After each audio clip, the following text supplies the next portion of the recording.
Vietnam training ကကနေနှုတ်ဆက်လိုက်ရပြီဖြစ်တဲ့ရင်းနော်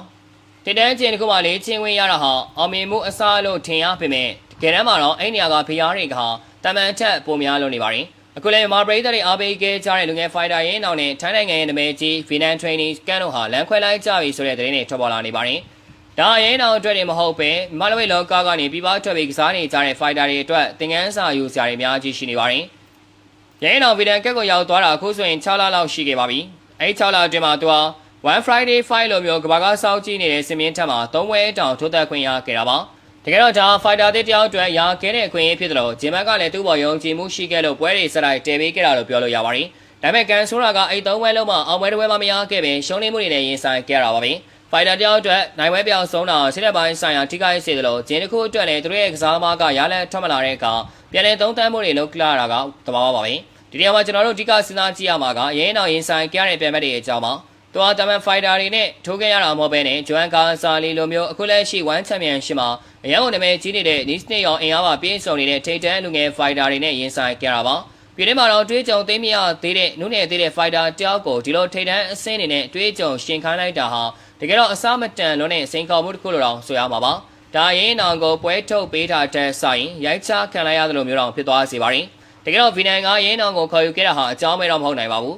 အဲ့ဒီချိန်ကတခြားနာမည်ကြီးဂျင်တစ်ခုဖြစ်တဲ့ Fair Test မှာမြန်မာဖိုက်တာကျော်တော်ဝင်းကနာမည်ရလာပြီးလက်စွမ်းပြလာတဲ့အချိန်ဖြစ်နေပါတယ်ကျော်တော်ဝင်းဟာ Fair Test နာမည်ကိုမြင့်တင်ပေးနိုင်တယ်လို့မြန်မာပရိသတ်တွေအားပေးမှုကိုလည်းခိုင်မာရရှိထားတာပါဒါကိုကြည့်ပြီးဗီနန်ဘက်ကလည်းသူတို့စီမှာမြန်မာဖိုက်တာတယောက်ရှိနေရင်အားပေးမှုရောရလက်ရောရနိုင်မလားဆိုတဲ့မျှော်လင့်ချက်နဲ့ရင်းအောင်ကိုခေါ်ယူခဲ့တာဖြစ်နိုင်ပါတယ်ဒါပေမဲ့လက်တွေ့မှာတော့ကျော်တော်ဝင်းလိုမျိုးအတွေးကြုံရင်းချမ်းမှုမရှိသေးတဲ့အပြင်ပွဲကျယ်ပေးတဲ့ပုံစံကလည်းရင်းအောင်အတွက်ရန်ကိုခက်ခဲလို့နေကြတာပါဗီနန်လိုဂျင်မျိုးဟာစီးပွားရေးအရာရောဂုဏ်သိက္ခာရပါရလက်ကိုအဓိကထားတဲ့နေရာမျိုးပါသူတို့စီကကစားမတွေရှုံးနေမှုများလာရင်ဂျင်ရဲ့နာမည်ကိုထိခိုက်နိုင်တယ်လို့ကစားမကိုဆက်ပြီးထောက်ခံပေးဖို့ကိုလည်းတွန်းဆုတ်သွားတဲ့ကြပါတယ်ရင်းအောင်နေနဲ့6လအတွင်း3ပွဲလုံးရှုံးနေခဲ့တာဟာဂျင်မတ်ကလမ်းခွဲဖို့ဆုံးဖြတ်လိုက်ရတဲ့အဓိကအကြောင်းရင်းဖြစ်လာနိုင်ပါတယ်ဒါဖိုက်တာတောင်းရဲ့ရေးချင်းကိုတွေမဟုတ်ပဲနီးပြအဖွဲ့လေးစင်ပေးမှုနဲ့ပွဲကျယ်ပေးတဲ့သူတွေရဲ့အစီအစဉ်မှားယွင်းမှုတွေကပါမေကွန်းထုတ်ဆရာဖြစ်လာစေခဲ့ပါတယ်ရင်းအောင်တော့ဒါဝမ်းနေဆရာကောင်းပေမဲ့သင်ခန်းစာတစ်ခုလည်းဖြစ်ပါလိမ့်မယ်ပြည်တွင်းမှာတွေးကြုံအခြေခံခိုင်မာမရှိသေးပေမဲ့နိုင်ငံကစင်မြင့်ထက်ကိုတန်းတက်ဖို့ကြိုးစားတဲ့အခါမှာ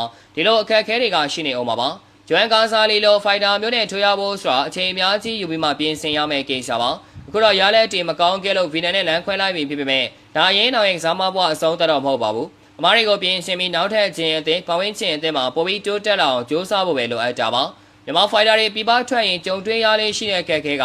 ဘာသာစကားအစားအသောက်နဲ့နင်းချစ်ပိုင်းပြောင်းလဲနေပါပြီရင်းအောင်နေတဲ့ဒီ6လအတွင်းမှာအကောင်းဆုံးစူးစမ်းကင်းမှာတော့သေချာပါပြီဒါပေမဲ့ကမ္ဘာအဆင့်မှာတော့စူးစမ်းရုံနဲ့မလုံလောက်ပဲမှန်ကန်တဲ့အချိန်မှန်ကန်တဲ့ပြိုင်ပွဲနဲ့မှန်ကန်တဲ့လေ့ကျင့်မှုတွေပေါင်းစပ်ဖို့လိုအပ်ပါတယ်ဗီနန်ကနေထွက်ခွာလိုက်ရတာဟာသူ့အတွက်လွတ်လပ်တဲ့ခြေလှမ်းတစ်ခုဖြစ်လာနိုင်တယ်လို့သူရဲ့အားနည်းချက်တွေကိုသေချာပြန်သုံးသပ်ပြီးပိုကောင်းတဲ့ပုံစံနဲ့ပြန်လာနိုင်မှုမျှော်လင့်ရမှာပဲဖြစ်ပါတယ်ခင်ဗျာ